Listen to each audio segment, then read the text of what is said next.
New York शहर में मंगलवार को सैकड़ों प्रदर्शनकारी सड़कों पर उतरे।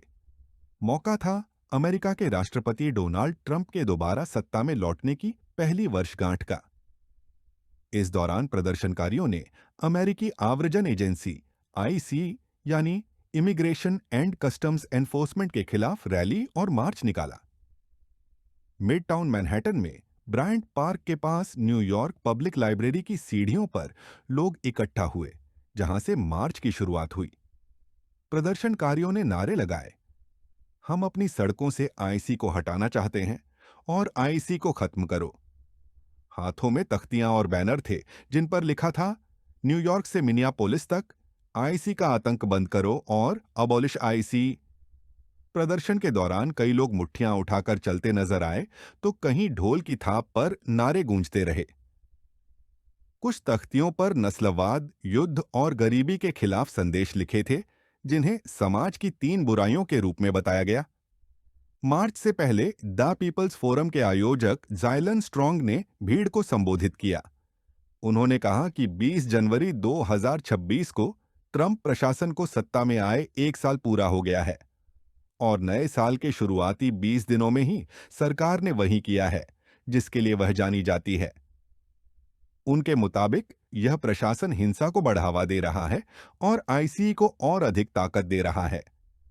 स्ट्रॉन्ग ने आरोप लगाया कि सरकार ने मिनियापोलिस में संघीय कार्रवाई के जरिए समुदायों में डर फैलाया।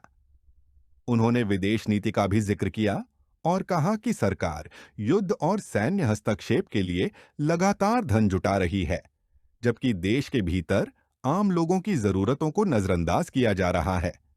उनके अनुसार प्रशासन निर्वासन और सुरक्षा एजेंसियों पर पैसा खर्च कर रहा है, लेकिन स्वास्थ्य सेवाओं, आवास और बच्चों की देखभाल जैसे बुनियादी मुद्दों पर कोई ध्यान नहीं दे रहा। उन्होंने यह भी कहा कि बढ़ता किराया, महंगा जीवन और सामाजिक असमानता लोगों में गुस्सा पैदा कर रही है। उनके शब्दों में, यही गुस्सा लोगों को एकजुट होकर लड़ने के लिए मजबूर कर रहा है। स्ट्रॉन्ग ने इस आंदोलन को एक लंबी लड़ाई का हिस्सा बताया और कहा कि जब लोग एकजुट होते हैं तो उन्हें हराना मुश्किल होता है। प्रदर्शन में शामिल कई लोगों ने अंतर्राष्ट्रीय मुद्दों को भी उठाया। कुछ नारों में फिलिस्तीन, मैक्सिको या और फिलीपींस का जिक्र करते हुए दीवारों, युद्ध और अमेरिकी सैन्य हस्तक्षेप का विरोध किया गया। प्रदर्शनकारियों का कहना था कि अमेरिका की नीतियों का असर सिर्फ देश के भीतर ही नहीं, बल्कि दुनिया भर के लोगों पर पड़ रहा है। इसी रैली में आंसर कोएलिशन की आयोजक करीना गार्सिया ने भी भीड़ को संबोधित किया। उन्होंने कहा कि मिनेसोटा के लोग अपनी ताकत को समझते हैं और यही समझ पूरे देश में फैलने की जरूरत है। उनके मुताबिक असली ताकत कुछ नेताओं के पास नहीं, बल्कि मेहनतकश लोगों के पास है, जो देश को चलाते हैं। गार्सिया ने विशेष रूप से प्रवासी मजदूरों का जिक्र किया। उन्होंने कहा कि ये मजदूर बच्चों की देखभाल करते हैं, बुजुर्गों का ख्याल रखते हैं, समुदायों को संभालते हैं और अर्थव्यवस्था को आगे बढ़ाते हैं।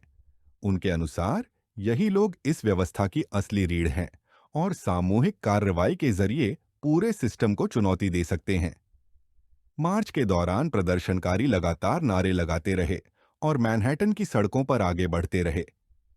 कई लोगों का कहना था कि यह प्रदर्शन सिर्फ एक दिन की नाराजगी नहीं है, बल्कि एक लंबे संघर्ष की कड़ी है, जिसका मकसद आईसी को खत्म करना और अमेरिका की सैन्य नीतियों में बदलाव लाना है। आयोजकों के अनुसार यह रैली ट्रंप प्रशासन की नीतियों के खिलाफ असंतोष का प्रतीक है और आने वाले समय में ऐसे और विरोध प्रदर्शन देखने को मिल सकते हैं।